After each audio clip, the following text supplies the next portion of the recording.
저자에 대하여. 존 폭스는 1517년에 영국 링컨셔주의 보스턴에서 태어났으며 그의 부모는 그곳에서 남부끄럽지 않은 점잖은 삶을 살았다고 한다. 그는 이른 나이에 아버지를 여의었으나 곧 이은 어머니의 재혼으로 여전히 부모의 슬하에서 컸다. 나이에 걸맞지 않게 학문의 재능들을 보이고 본인 스스로도 배우기를 좋아하는 걸 보고 고무된 그의 친구들은 그 좋은 재능들을 썩히기 아까워하며 그를 옥스포드 대학에 보내 공부시켰다.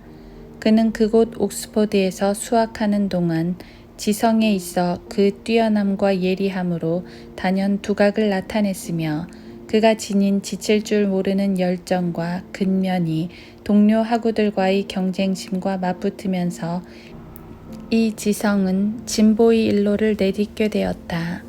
그는 이러한 소양 덕에 이내 모든 학우들의 선망의 대상이 되었고 학문에 쏟아부은 노력과 부침성 있는 행동거지의 보상이라도 받듯 옥스포드 대학의 모들린 학료의 기숙사생으로 선발되었는데 이는 대학 내에서 커다란 영예로 여겨지는 것이었고 특출난 두각을 나타내는 경우를 제외하곤 좀처럼 얻을 수 없는 것이었다.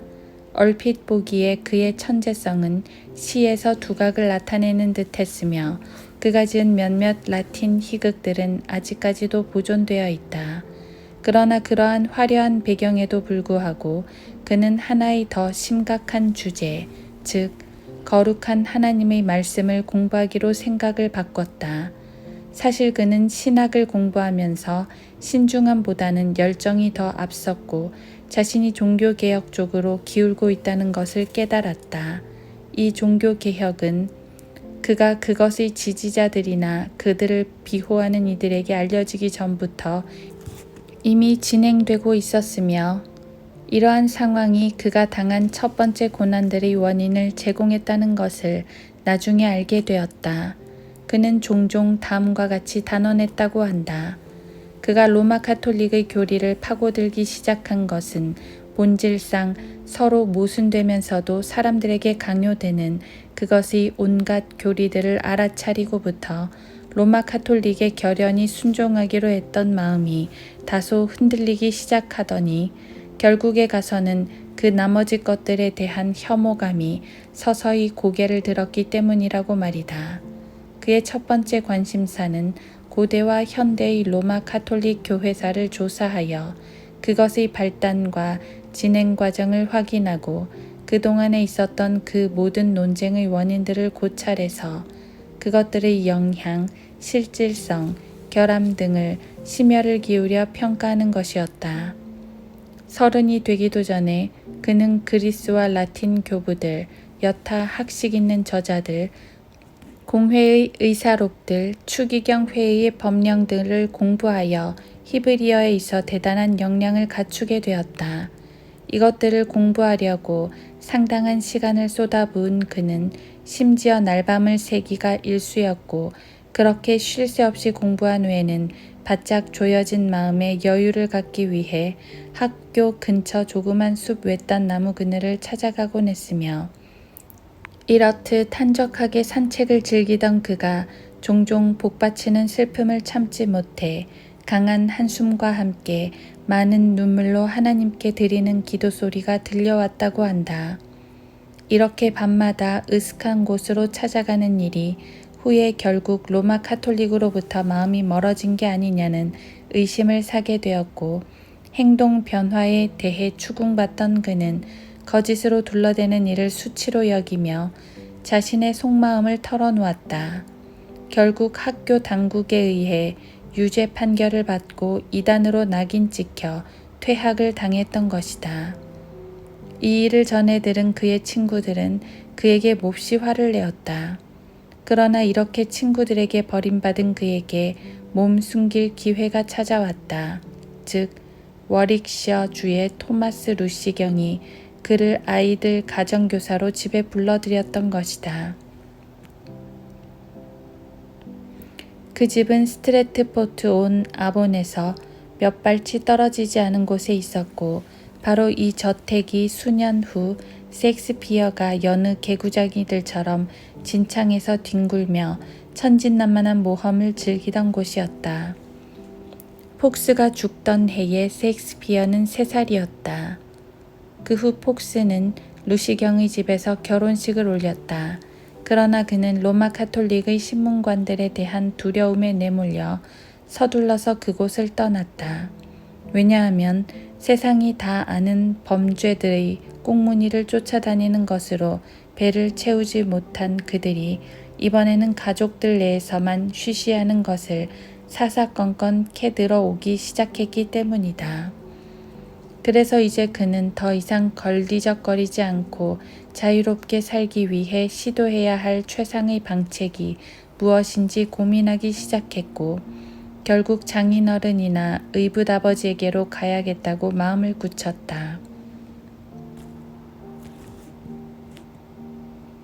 장인은 코번트리시의 시민이었고 사위의 처지를 알면서도 그를 따뜻하게 맞아주는 사람이었다. 그러면 자기 딸을 봐서라도 잘 대해줄 것 같았다. 폭스는 우선 장인어른에게로 가기로 하고 그 사이 의붓아버지에게는 편지를 붙여 그가 과연 자신을 받아줄 것인지 말 것인지 의중을 떠보기로 마음먹었다. 그리하여 편지를 띄운 그에게 날아온 답장의 내용은 대강 이러했다. 죄를 지어 사형을 언도받은 것을 뻔히 알고 있는데 그런 사람을 집안으로 끌어들인다는 것이 자기에게는 매우 곤란한 일인 것 같고 또 그렇게 함으로써 자신이 감수해야 할 위험을 모르는 바가 아니다. 그러나 위험을 무릅쓰고서라도 자신이 그의 친척이라는 것을 드러낼 의향은 있다. 만일 폭스가 변절해서 돌아서기로 한다면 와서 머물러도 괜찮지만 단지 자신이 원하는 만큼만 머무는 조건하에서 그럴 수 있다. 그러나 만일 자기 말을 납득할 수 없다면 오더라도 단기 체류에 만족해야지 그와 그의 어머니에게 위험을 초래하지 말아야 할 것이다. 찬밥 더운 밥 가릴 때가 아니었다. 게다가 그는 어머니에게서 그가 그렇게 글을 쓴 것은 어쩌면 당연한 일인지도 모른단다. 만에 하나 기회가 닿는다면 그는 자신이 한 말들에 대해 행동으로 보상해 줄 사람이니 의붓아버지가 매정하다고 두려워 말고 냉큼오라는 기별을 남몰래 받아놓은 터였다. 그러나 막상 그들에게 갔을 때 그는 양친 모두로부터 기대에 넘치는 대접을 받았다. 그는 이런 식으로 얼마간 들키지 않고 숨어 지내다 그 후 헨리 8세 7위 후기에 런던으로의 여정을 내딛었다. 런던에 몰래 들어간 그는 심한 궁핍에 시달렸다. 만약 하나님께서 간섭하시어 다음과 같이 호의를 베풀지 않으셨더라면 아마도 굶어 죽었을 것이다. 어느 날 기나긴 굶주림에 허덕이던 폭스가 성 바울 교회에 앉아 있을 때의 일이다. 한 낯선 이가 와서는 그의 옆자리에 앉으며 예의를 갖춰 인사를 건넸고 그의 손에 돈 얼마를 쥐어주며 기운을 내라고 말했다. 동시에 그는 수일 후에 장래의 생계를 지원해 줄 새로운 후원자가 모습을 드러낼 거라고 그에게 귀뜸해 주었다. 그는 이 낯선 사람이 누구였는지 결코 알 길이 없었지만 그로부터 사흘이 다 지나갈 무렵 아닌 게 아니라 리치먼드 공작 부인으로부터 서리 백작의 자제들을 가르쳐달라는 요청을 받게 된다. 이 백작은 질투심에 불타는 배은망덕한 왕에 의해 그의 아버지 노퍽 공작과 함께 런던 탑에 갇혀 있었다. 이처럼 그의 손에 맡겨진 아이들은 그 공작령을 상속받은 토마스, 후에 노샘프턴 백작이 된 헨리, 그리고 웨스트모를랜드 백작 부인이 된 제인이었다. 그는 자신의 본분을 다했으며 아이들의 고모인 공작 부인이 그에게 걸었던 기대에 큰 만족을 안겨주었다. 이렇듯 탈 없이 평온한 나날들은 헨리 8세 7위 후기와 에드워드 6세 7위 5년을 거쳐 메리가 등극할 때까지 계속되었으나 이 여인은 왕위를 계승하자마자 모든 권력을 교황 절대주의자들의 손에 쥐어주고야 말았다. 폭스는 이때에도 여전히 그의 귀족 제자, 즉 공작의 보호 아래 있었는데 그의 존재는 수많은 사람들, 특히 당시 윈체스터의 주교였으며 뒤에 가서 그의 철전지 원수가 된 가디너 박사의 시기와 증오를 불러일으켰다. 낌새를 알아챈 폭스는 때마침 고개를 든 가공할 박해를 간파하고서 그 왕국을 떠날 것을 고려하기 시작했다. 그의 속마음을 안 공작은 지체치 않고 애써 그를 설득하여 머무르게 하려 했고 그의 설득이 어찌나 강력하고 진지하던지 폭스는 떠나려는 생각을 당분간 접어두게 되었다. 그때 당시 윈체스터의 주교는 공작과 꽤 친한 사이였는지라 그에게 안부를 묻기 위해 자주 들락거렸고 그럴 때면 몇 번인가 공작의 오랜 선생님을 한번 뵐 수 없겠냐고 부탁해왔다. 처음에 공작은 어떤 때는 그가 지금 자리에 없다면서 또 다른 때는 병 때문에 몸이 불편해서 나올 수 없다며 그의 요구에 응하지 않았다. 그런데 참으로 우연히도 주교가 집에 와 있다는 것을 모르고 있던 폭스가 공작과 주교가 담소를 나누던 방으로 들어갔다가 주교를 보고 내빼는 일이 일어나고 말았다. 가디너는 아까 그 사람이 누구냐고 물어왔고 공작은 대답하기를 그는 자신의 주치의인데 이제 갓 대학을 졸업한지라 아직까지 궁중예절이 몸에 배지 않았다고 했다. 그러자 주교는 그의 용모와 생김새가 제 맘에 쏙 드는군요. 언제 기회가 닿는다면 그를 부르러 보내도록 하겠습니다. 라고 대답했다. 공작은 그의 말이 풍기는 낌새가 예사롭지 않음을 감지하고서 이제 스스로도 폭스가 도시는 물론 심지어 국가를 떠나야 할 때가 무르익었다고 생각했다. 따라서 그는 그가 도피하는 데 필요한 모든 것을 조용히 준비시켰는데 하인들 중 하나를 입스위치에 보내 범선 한 척을 임대하고 그가 떠날 수 있도록 만반의 채비를 갖추게 했다. 그는 또한 농사 짓는 어느 하인의 집을 점찍어 놓고서 상황이 호전될 때까지 그가 거기서 숙식을 해결하도록 했다. 모든 준비가 끝나자 폭스는 존경스런 은인과의 아쉬운 작별을 뒤로하고 임신 중인 아내를 데리고서 남몰래 배를 향해 발걸음을 재촉했다. 폭풍이 정신없이 몰아치는 동에 좀처럼 항해할 수가 없었다. 폭풍은 밤낮 없이 불어댔고 날이 밝자 떠나온 항구로 그들을 되몰아가고 말았다. 배가 바다를 떠다니던 그 시간에 윈체스터 주교가 보낸 한 관리가 폭스가 머물기로 돼 있던 농가의 문을 부수고 들이닥쳤다. 눈에 띄는 즉시 폭스를 붙잡아 시로 송환하라는 체포영장을 손에 들고서 말이다. 이 소식을 듣자마자 그는 말 한마리를 빌려 타고서 입스위치를 당장 떠나는 것처럼 위장했다. 그러나 그날 밤 아무도 모르게 돌아와서 바람이 있는 즉시 어디로든 출항하기로 선장과 합의를 보았다.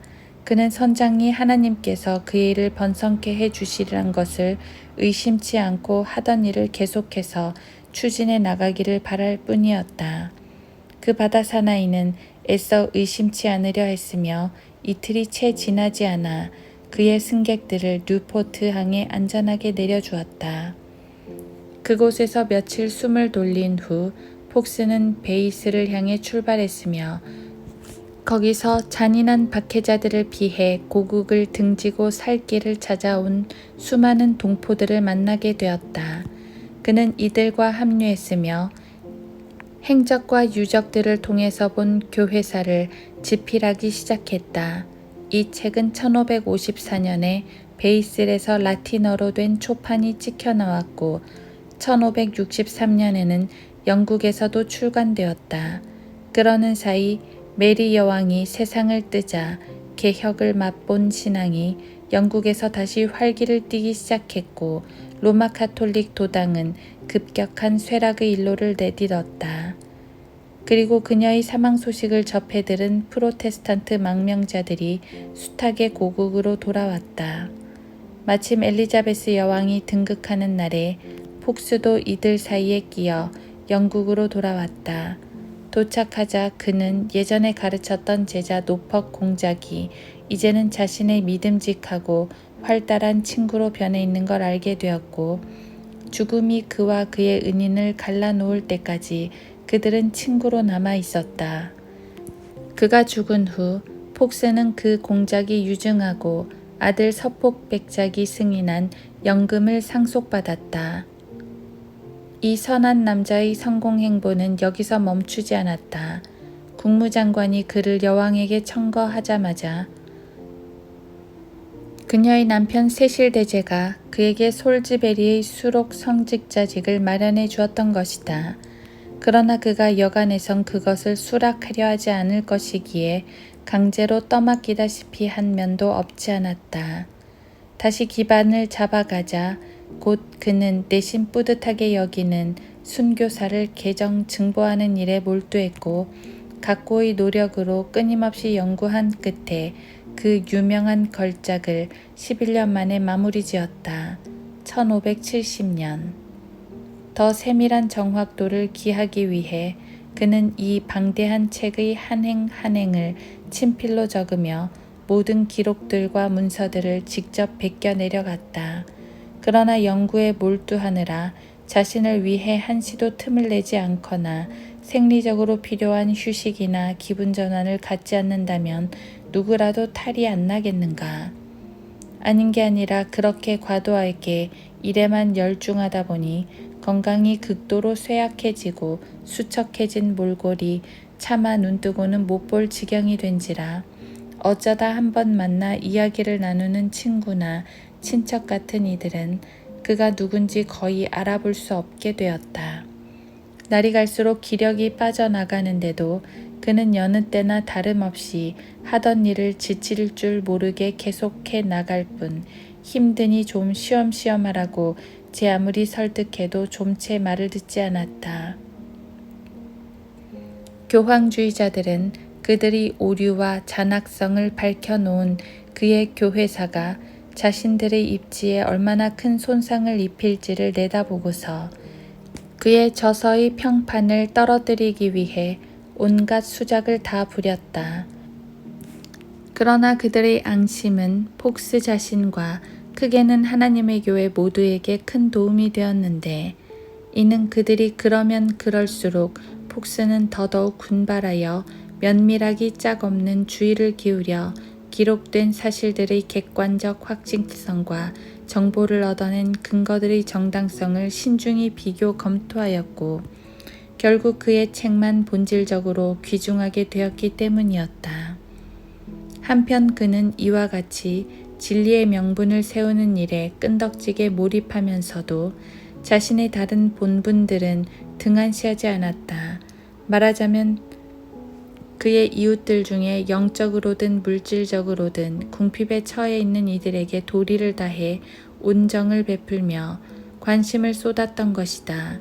그는 비록 자신의 입신을 위해서 돈 많고 고상한 이들과 안면을 트고자 한 건 아니었지만, 그래도 발을 넓혀두면 더 쓸모 있을 거라는 생각에 친구가 되자고 제안해오는 고위 관리들의 손길을 거절치 않았고, 그리하여 가난에 쪼들리는 이들을 돕기 위해 그들에게 미치는 자신의 영향력을 어김없이 발휘하였다.